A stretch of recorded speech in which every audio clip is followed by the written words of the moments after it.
Já se perguntaram por que a cola cola?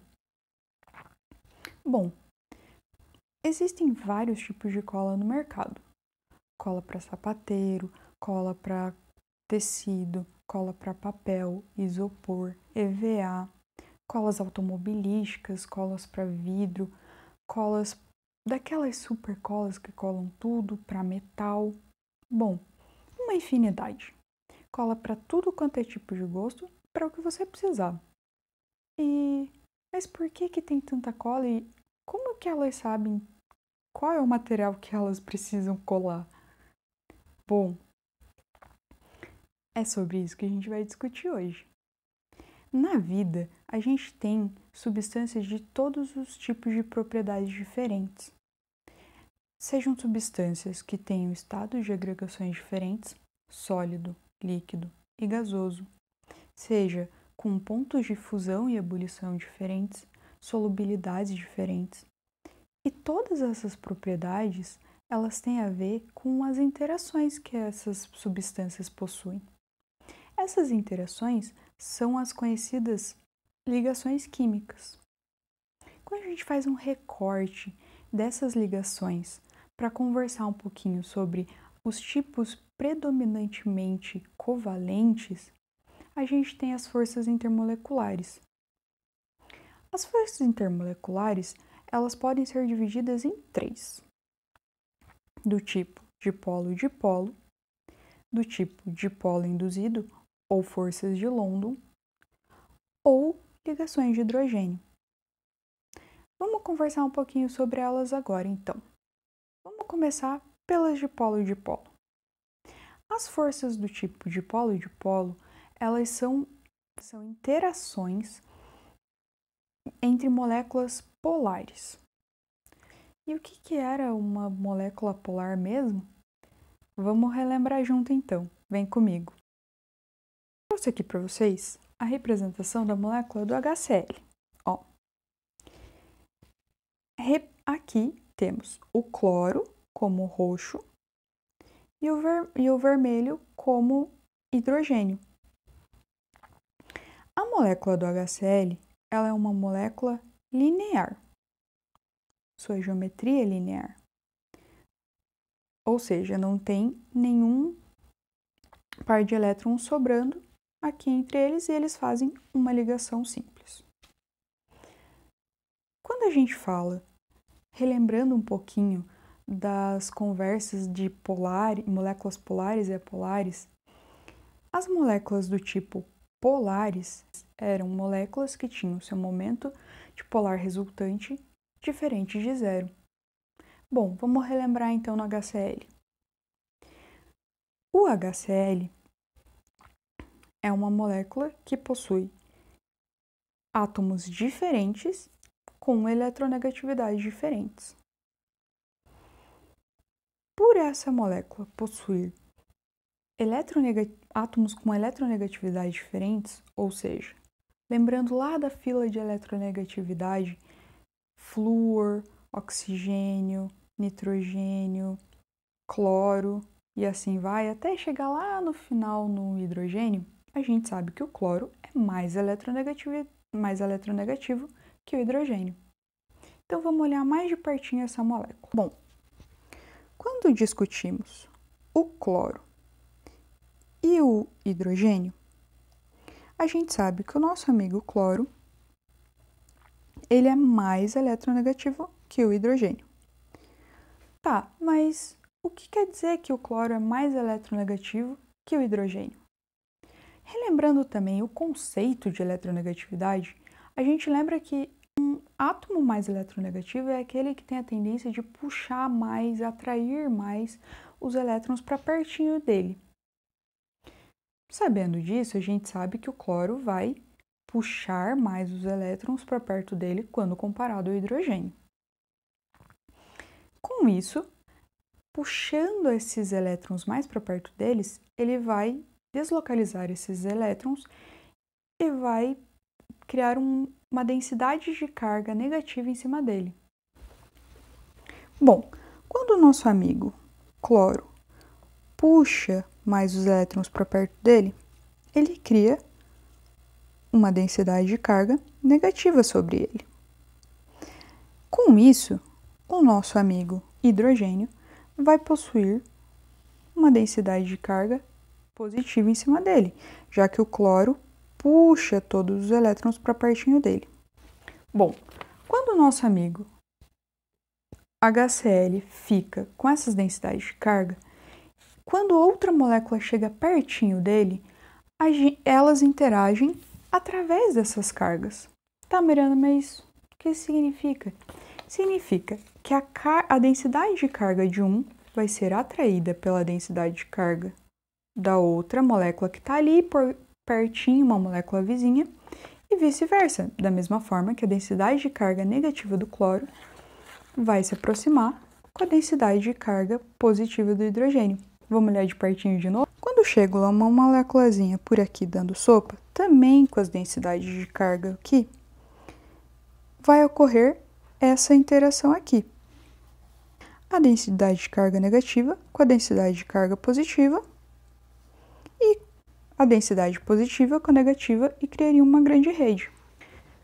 Sabendo disso, a gente sabe que as interações de polo vão acontecer por causa dessa diferença mesmo entre as eletronegatividades dos átomos. Beleza? Vamos falar agora então das forças do tipo dipolo induzido ou forças de London. Diferentemente da anterior, elas acontecem em moléculas apolares, ou seja, o momento de dipolo delas é igual a zero. Então, essa resultante tem que ser zero. Tá, então isso quer dizer que não vai ter nenhuma densidade de carga ali para acontecer as interações? É aí que você se engana. A molécula de iodo 2 possui uma nuvem eletrônica nela. Então tá lá a nuvem eletrônica divididinha, distribuída igualmente em toda a molécula. Em algum momento, vai ter uma deformação nessa nuvem eletrônica que vai pender para algum dos lados. Vamos ver. Temos elétrons aqui divididos em toda a nuvem eletrônica. Quando essa nuvem eletrônica ela é deslocalizada, ela vai também criar um momento de polo, nem que seja pequenininho, em um dos lados. E, consequentemente, um momento de polo positivo no outro, ficando assim. Quando tem essa deslocalização e esse momento, nem que seja pequenininho, de dipolo, essa deslocalização de carga pequenininha que ela ocorre, é nesse momento que essa interação vai acontecer. Essa carga vai ser criada, em um dos átomos e, consequentemente, vai deixar o outro átomo com uma carga oposta. E nesse instante é que ela vai interagir com as outras moléculas que estão ali vizinhas. Então, elas precisam dessa deslocalização pequena e elas induzem a outra quando está pertinho ali para fazer essa interação intermolecular. Então, ao contrário da interação de polo, que elas já acontecem essa interação pelas diferenças de eletronegatividade, as interações de dipolo induzido ou ligações de London precisa dessa deslocalização na nuvem eletrônica, nem que seja pequenininha. Isso está relacionado também com as forças entre elas, entre as forças de ligação. Qual ligação é a mais forte entre dipolo induzido e ligações de hidrogênio? Então, a gente já viu dois tipos de interação, dipolo-dipolo e dipolo induzido. Vamos falar então da última e a mais forte delas, que é a ligação de hidrogênio. A ligação de hidrogênio ocorre quando temos um átomo de hidrogênio ligado a um átomo pequeno e muito eletronegativo, que é o caso do flúor, oxigênio e nitrogênio, que são os 3 elementos da tabela mais eletronegativos. Quando a gente para pensar no tamanho do flúor, do oxigênio e do nitrogênio, a gente consegue lembrar lá das propriedades de raio atômico e de tudo que a gente sabe até aqui, que eles são átomos pequenos. Eu trouxe aqui para vocês para exemplificar. Esse átomo aqui, ele está tanto o flúor quanto o oxigênio, quanto o nitrogênio, eles estão proporcionalmente ao tamanho real dos seus raios. Então, eles são tamanhos proporcionais ao tamanho deles real. O raio deles, então, é pequeno e eles são átomos pequenos. Quando a gente compara esse átomo pequeno ao átomo de hidrogênio, que também é pequeno, quando você faz essa ligação aqui, por exemplo, flúor e hidrogênio, você percebe que tem pouco espaço para deslocalizar uma carga aqui. Então, se tem uma carga grandona deslocalizada, que é o que acontece quando a gente pensa em ligação de hidrogênio, o par de elétrons do flúor tendo essa interação com o hidrogênio, essa deslocalização que vai acontecer, que a gente já viu do caso do HCl, por exemplo, essa deslocalização vai ser muito grande, porque não tem espaço para distribuir isso nessa molécula. A mesma coisa acontece com o oxigênio e, consequentemente, com o nitrogênio. Agora, quando a gente compara essa mesma deslocalização com outros elementos eletronegativos, mas não tão eletronegativos assim, a gente, por exemplo, o iodo. O iodo é um elemento eletronegativo, né? Ali daquela fila de eletronegatividade, ele está ali entre os primeiros. Mas olha o tamanho desse átomo aqui.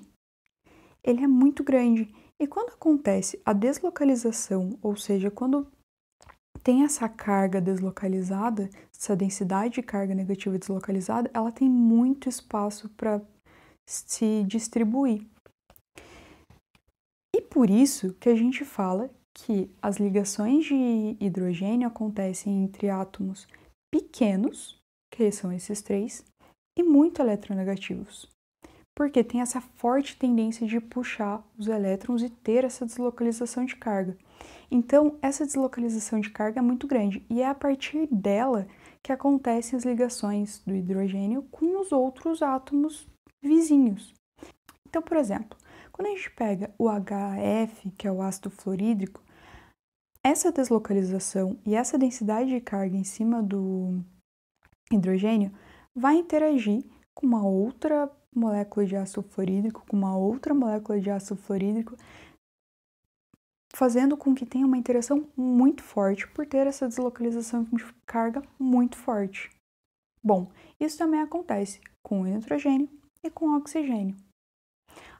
A ligação de hidrogênio, ela é a mais forte entre as forças intermoleculares. E ela é muito importante, por exemplo, a ligação de hidrogênio é a que está presente na água. E a molécula de água é extremamente importante para a nossa vida. Agora, voltando ao que a gente tinha perguntado no começo, por que as colas colam? É por causa delas, das interações intermoleculares, que acontecem o ato de colar. Eu trouxe para vocês 4 colas, para exemplificar um pouquinho disso. 4 colas. Temos a cola branca, a cola PVA, a cola de artesão e a conhecida supercola. Cada cola dessas serve para uma coisa diferente. Então temos a cola branca para materiais escolares, temos a supercola que cola tudo e mais um pouco. A gente tem a cola de artesão, que é uma cola que serve mais para madeira e metais. E a gente tem a cola PVA, que é EVA, tecido e coisas do tipo. Essas colas, elas possuem interações intermoleculares diferentes, forças intermoleculares diferentes. Eu trouxe, por exemplo, as moléculas delas para você entender que cada tipo de cola tem uma estrutura diferente. E essa estrutura que vai fazer toda a diferença na hora de colar aquele tipo de material. E é por isso que a gente tem que escolher bem quando a gente está falando em assunto de cola. Vamos ver de pertinho as moléculas.